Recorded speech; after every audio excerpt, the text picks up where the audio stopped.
Today we are going for the trial balance. Okay. Now, what is the trial balance? All these things we will learn, and how we will prepare the trial balance, and what are the items that will appear on the debit side and what are the items that will appear on the credit side. All these things today we are going to discuss.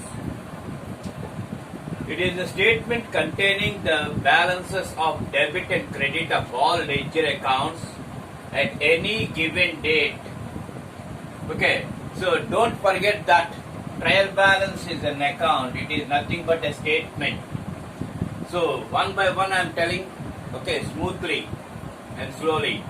It is a statement containing the balances of debit and credit of all ledger accounts that we come across at any given date. At any given date, it means at any given date means, okay, whether it may be 31st December,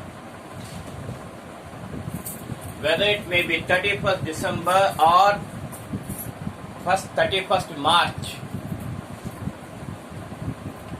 Okay, 31st December or 31st March that we come across.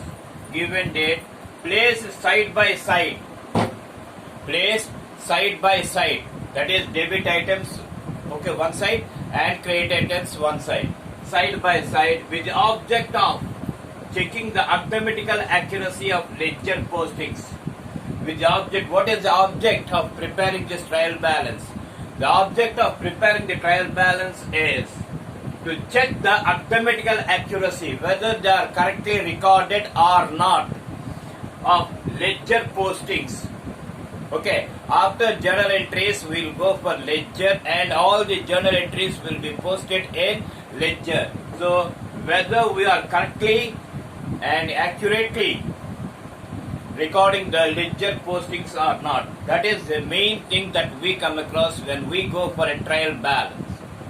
Now, the next one is the agreement of trial balance. TB means, don't think that it is a disease. It is trial balance, short form. The agreement of trial balance signifies that both the aspects of each transaction recorded are arithmetically correct. When we come across any transaction, okay, you will come across two aspects, debit aspect and credit aspect. So these two aspects are recorded arithmetically correct.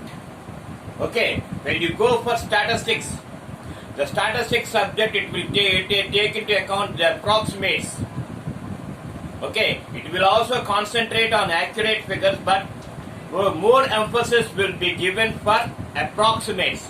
But when we go for this accountancy subject, they will give much importance for arithmetical accuracy or arithmetical correctness. So whatever it may be, the transactions, whether we are coming across two aspects or not, and whether they are recorded correctly or not, without any mistake. The main function of trial balance is that it acts as a device.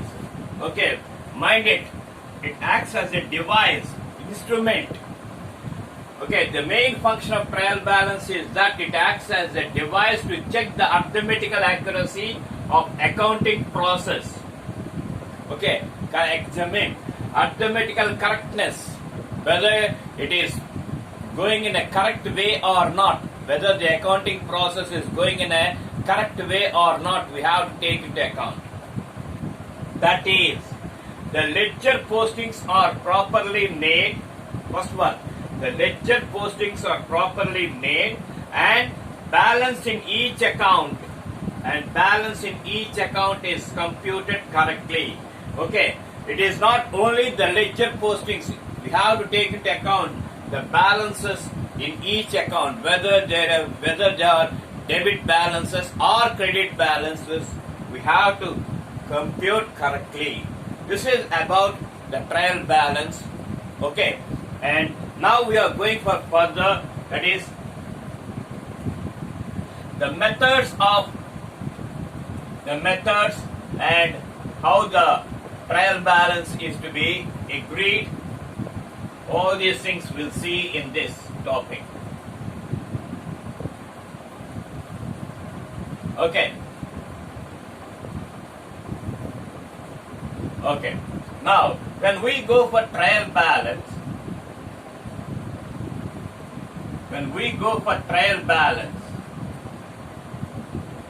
okay, first thing is, I told you that it is nothing but a statement. So, when it is a statement, you will have to prepare in this format, trial balance. The format of trial balance. Format of trial balance.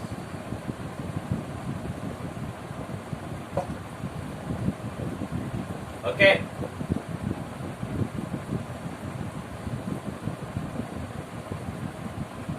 In a statement form we will prepare. Okay, mind it, there is no account over here. You should not prepare in an account form. It is nothing but a statement. So, particulars.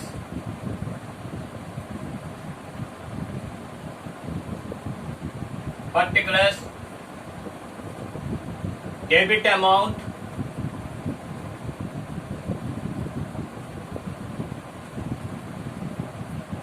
credit amount,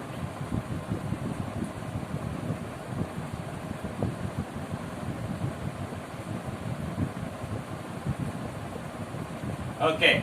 In this way, the trial balance is to be prepared. And before this, I told you that it is nothing but a statement containing the two things side by side, placed side by side. If you observe, debit amount, it is coming first, and besides that, okay, beside of that, you are having the credit amount. And whatever it may be, the debit items we will write on this debit side, and whatever it may be, the credit items we will write on this side.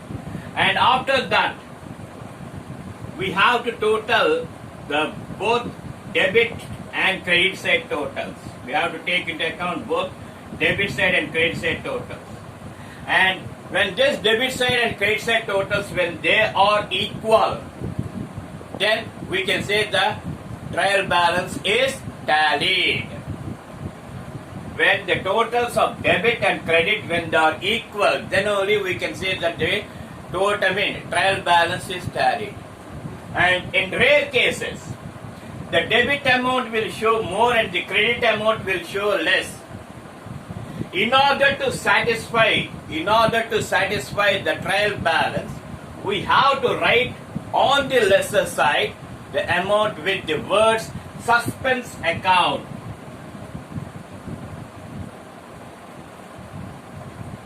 Suspense account. And this suspense account, it may come on credit side or it may come on debit side. That thing you have to observe. When you write all the debit balances and credit balances, and when you are totaling that, when debit side total, when it is more than credit side total, you have to write the amount, the difference amount on the credit side, and you have to write suspense account. And sometimes you will come across on credit side and sometimes it may appear on debit side. But whatever it may be, you have to write this suspense account compulsory. Compulsory. Why we have to write? In order to satisfy the trial balance. Okay, in order to satisfy the trial balance totals, in order to make the trial balance equal, that is the debit amounts and credit amounts equal, we have to write suspense account with the difference. And why the suspense account will arise? The suspense account will arise due to some mistakes that we come across when we go for journal entries or ledger postings or in preparing the trial balance. Preparing the trial balance means whatever may be the amounts that we come across, if we write one amount on the other side and other amount on the other side, then automatically you will come across differences, and that difference we have to transfer to suspense account. And all the mistakes, if we correct, then automatically the suspense account will disappear. It won't come. Okay, and rectification of mistakes we will come across and we will learn in other classes, in the coming classes. But whatever it may be, in order to satisfy the trial balance, whenever you come across any difference, that difference amount, okay, it should be transferred to one account, that is nothing but suspense account. This is how the format of a trial balance will be. Now, we are going for the methods of preparing trial balance.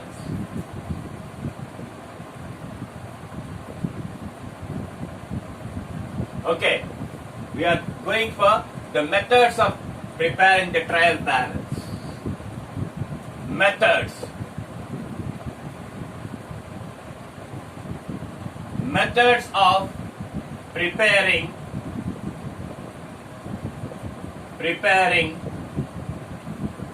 trial balance.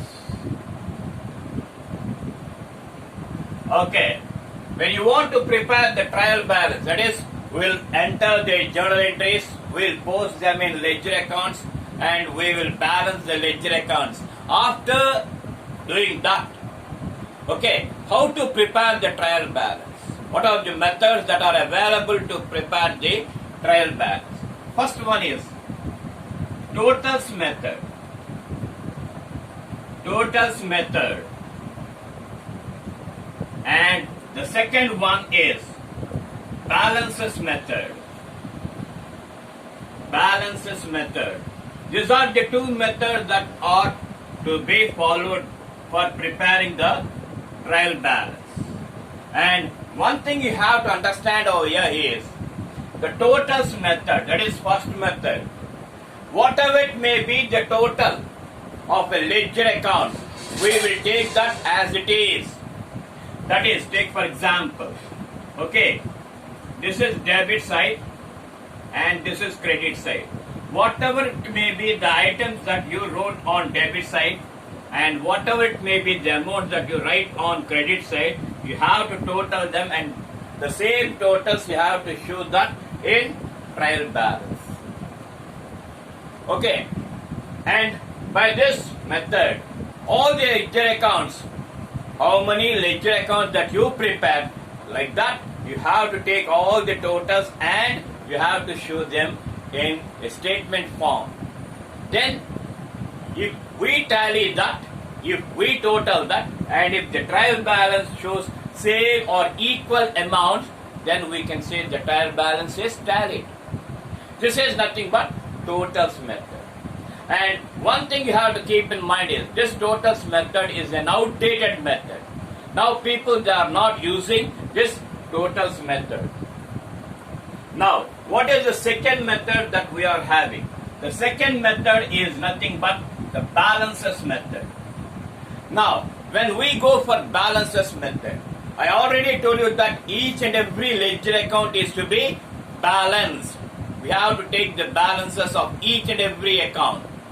And when we are taking these balances, okay, you may come across debit balances or credit balances. But thing is, when you are going for balancing, okay, sometimes you will come across debit balances, that is balance brought down to balance brought down. Okay, to balance brought down. Sometimes you will come across credit side.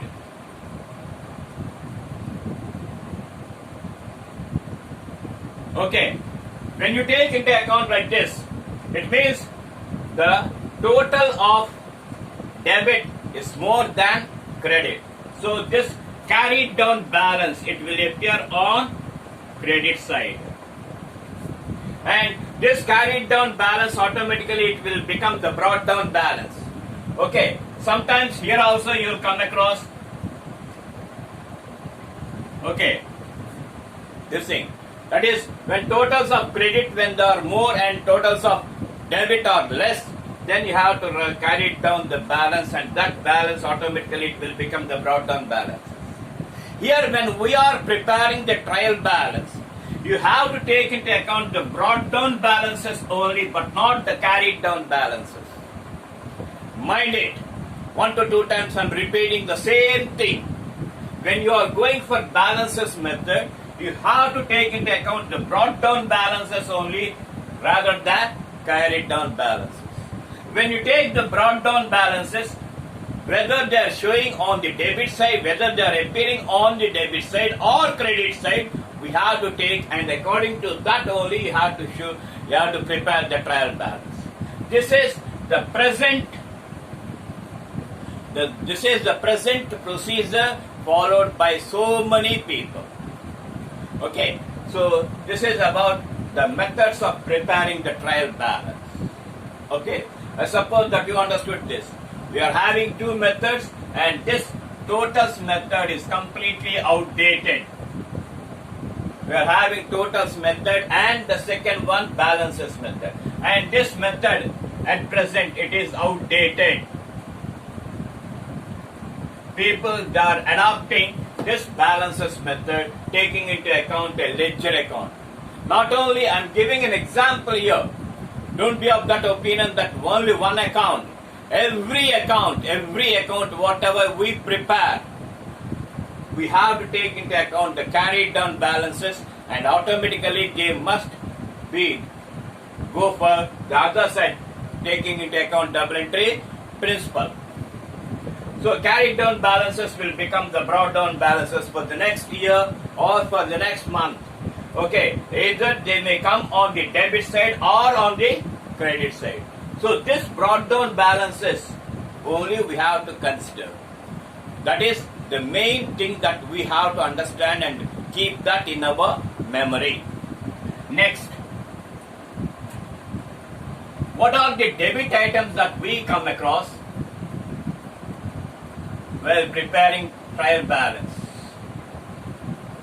Okay, some people just say that, sir, you are telling that we have to take into account the ledger accounts, we have to prepare the ledger accounts and then see where the balances brought down, they are appearing, all these things. Okay, in order to cut short that, in order to make it short, I am giving some easy ways to remember which accounts will appear on the debit side and which accounts will appear on the credit side in the trial balance. Now, trial balance.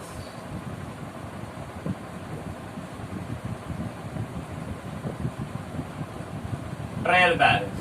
Now we are going for debit balances.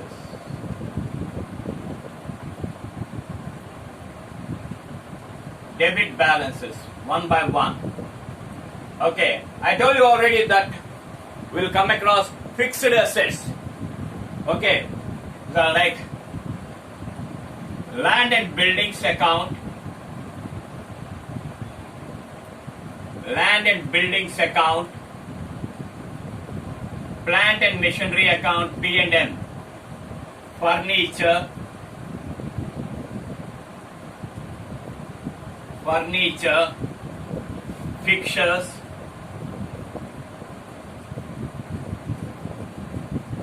fixtures, okay, goodwill,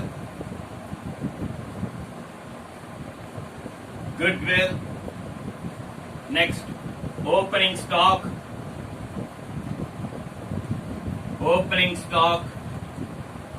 So why this opening stock will come? Okay, this opening stock is nothing but the closing stock of last year. Unless otherwise you sell the opening stock, you cannot think about the present position. Mind it, opening stock will appear on the debit side, but closing stock will not appear at all in trial balance. It won't come because closing stock we have to value. Okay, at the end of the year, we'll have quantity in that. Quantity as closing stock. But a businessman, when he is preparing the accounts, compulsory has to value the closing stock at the end of the year. And how the closing stock will be valued? Mind it, that closing stock will be valued either at cost price or market price, whichever is less. Again, I am repeating. Closing stock is valued either at cost price or market price, whichever is less. Then only you can go for this closing stock. Next, opening stock, purchases. Purchases, sales returns,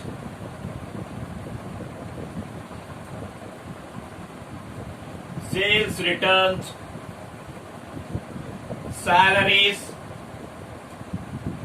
other expenses, salaries, rent, discount allowed. Okay, investments.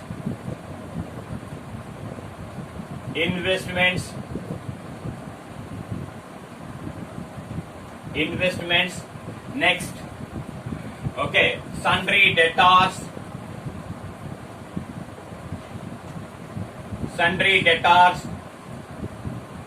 Okay, who are sundry debtors? People who owe money to us. Okay, people who have to give money to us, we'll call them as sundry debtors. So sundry debtors is also one important thing we have to observe. Sundry debtors, cash, bank. Okay, and apart from this, okay, we'll come across one more thing, that is provision for discount. On creditors. Okay, I'm asking the learners, not all the people, why we have to keep this provision for discount on creditors on debit side.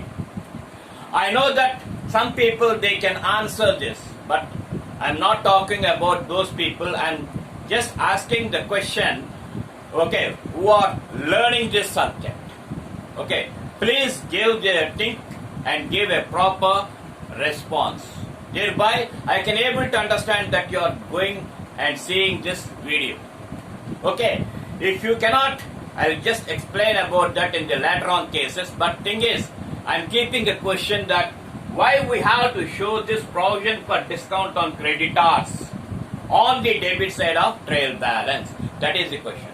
Okay.